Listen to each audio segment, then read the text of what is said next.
The Ultimate Husband. By Sky Kissing Wolf. Episode 1. Daryl, dump away our foot wash.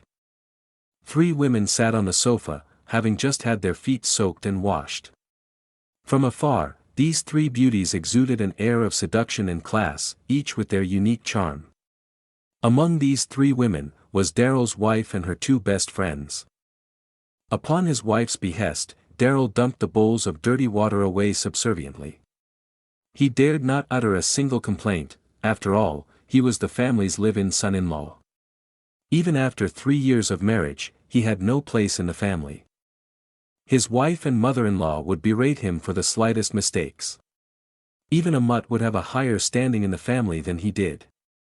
Daryl and Lily Linden were husband and wife for 3 years, but only in name, for they have not consummated their marriage. He has not even felt the touch of her hand. Every night Daryl slept on the floor because of how heartily Lily despised him. Washing, cooking, cleaning the rooms, every single household chores was Daryl's duty. Once, he accidentally broke a bowl while cooking and was berated by Lily for half an hour. There was also a night when Daryl had to use the bathroom and unintentionally woke Lily up, and she slapped him hard on the face without any hesitation.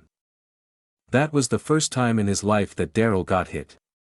Since young, his parents could not even bear to lay a single finger on him.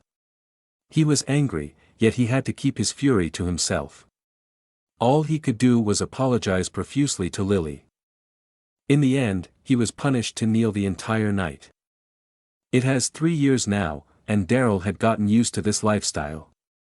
Who else did he have but himself to blame for becoming a live-in son-in-law? Worse still, having lived day in day out with Lily for 3 years, Daryl found himself unwittingly in love with her, even though he knew full well that she despised him and treated him like trash. Daryl was initially the 2nd eldest son of the Darby clan, known as the largest clan in the Jiangnan region. 3 years ago, he had used $8 million in cash to purchase an 8% share in a company called Southeast Petroleum. During that time, hundreds of members of the Darby clan had scolded Daryl. Some called him mad, some even accused him of harboring bad intentions, wanting to siphon the family fortune for himself. Ultimately the clan agreed in unison to disown Daryl, including his parents, and erased them from the clan records. During these 3 years Daryl felt the volatility of relationships. Old and dear friends were constantly looking for ways to avoid him. He had no choice but to resort to becoming a live-in son-in-law for the sake of his livelihood. He has never mentioned this matter to a single soul, not even to Lily. "My dear Lily, you've certainly trained your husband well," said Jade, one of Lily's best friends. Lily let out a cold chuckle. "Are you talking about Daryl? The mere sight of him disgusts me. Other women marry into affluent families. Meanwhile, it's just my luck to be stuck with a piece of trash like him. Look how uncouth he is. Just one look is enough to tell you that he's peasant from the countryside. Bringing him to the Linden clan's annual gathering tomorrow would be an embarrassment." Jade could not help but sneak a glance at Daryl. Indeed, all he had on were bargain goods, looking absolutely shabby. Jade laughed. "All right, Lily, enough about him. On a more serious note, I heard that there have been some issues with your company lately." Lily nodded solemnly. "Last month, we lost millions trying to start up a fashion business. Now the company is short on funds and is in dire need of $5 million. We've got to find an investor within a week to finance our company. My dear Lily, who's willing to fork out $5 million in a week to finance you?" Signed Jade. Lily did not reply. Instead, she noticed that Daryl, who had completed his task, was eavesdropping on their conversation. She shot him a sharp stare and said coldly, "Daryl, who said you could be here? Get lost and have my clothes washed." "Wash my jeans too." "They're in my luggage," chimed in Jade as well. Daryl dared not complain and proceeded to place their clothes into the washing machine along with his. Tomorrow was his high school reunion, and he had to put a little effort into looking presentable at the very least. As he was thinking about the reunion, His thought was interrupted by the buzzing of his cell phone and saw that he had received a text message from a number ending with 68. His eyebrows furrowed upon seeing the number. Isn't this the Darby clan's number? He thought. Daryl opened the message in curiosity and was shocked by reading it. Oh, our second young master, please help our clan. The Darby clan is in dire need of funds, and we really need your financial support. Preposterous. Daryl furrowed his eyebrows and thought to himself. Just 3 years ago, I was banished by the clan, and now with nothing to my name and $20 in my pocket, they want my financial support. What use am I to them? Daryl's thoughts were once again interrupted by the buzzing of his cell phone. It was another message. Young master, please, I'm begging you to help your clan.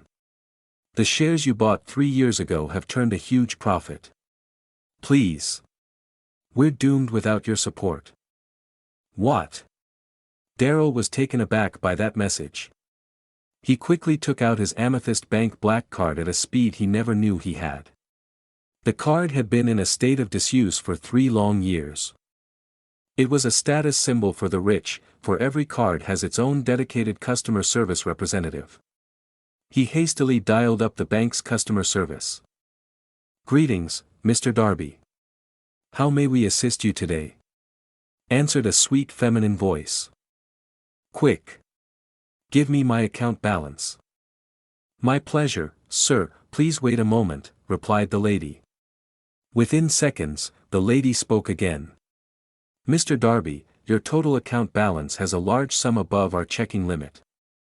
If you could kindly come to our bank's VIP section with the appropriate identity verification, we would be glad to assist you.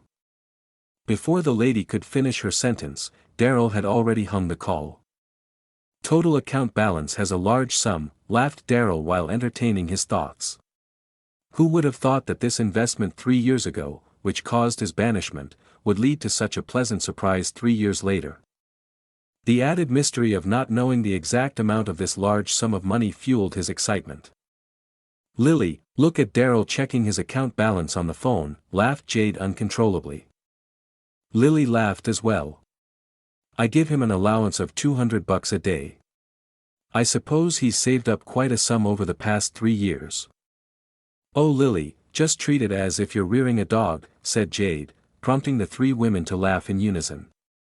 Daryl ran to his wife in excitement and said, your company lacks $5 million, right? How about I find a way to solve this issue? Jade burst out laughing with no end in sight. She merely glanced at Daryl and said, Daryl, can you even comprehend the value of $5 million? Dear Lily gives you $200 every day. If you can somehow fork out $5 million, perhaps I should start calling you Daddy. Oh really? Said Daryl with a sly grin. In that case, you better keep what you said in mind. Lily could not stand him any longer. Daryl must have lost his mind, standing among them looking like a peasant bothered Lily. She impatiently waved her hand. Get lost, stop being an eyesore around us. Oh, he reacted and left without saying another word. Daryl was unable to sleep that night due to the excitement. He dared not believe that such good news would appear out of nowhere. He was determined to head to the bank in person to check the balance for himself. Daryl tossed and turned until dawn before barely falling asleep. However, halfway through his sweet slumber came the voice of his mother-in-law reverberating from the living room. Daryl, wake up and send my daughter to work. Daryl heard his mother-in-law, Samantha's voice, in his sleep. He assumed that it was just a dream and simply turned his back and continued his slumber. At this moment, the bedroom door opened, and in came Samantha giving him an impatient kick.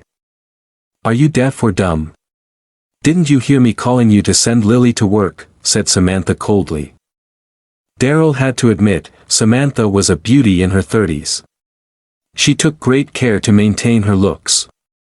Daryl drowsily got up from the floor and stared at Samantha with a dumbfounded look on his face. After 3 years of marriage, not once have I gone out with Lily, for she found me to be an embarrassment, and now out of sudden, she wants me to send her to work. Daryl thought to himself. It was right at that thought when Lily herself came into the room, dressed in her business attire. She stomped her feet in a rush. "Are you deaf?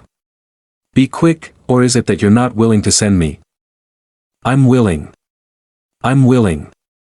Daryl said. He nodded his head non-stop. He hastily put on a change of clothes, got on his electric bike, and drove Lily to her office. Lily was filled with fiery rage due to her company's lack of funds and the urgent need for a $5 million investment. However, she was not able to find an investor, and now her company is facing bankruptcy. An emergency meeting of shareholders was called to deal with this issue, and as the general manager of the company, her attendance was mandatory. It was only when she stepped out of the door in the morning that she realized that she had lent her car to Jade. As a last resort, she had no choice but to have Daryl send her to work. For more episodes, please support my channel by hitting the subscribe button.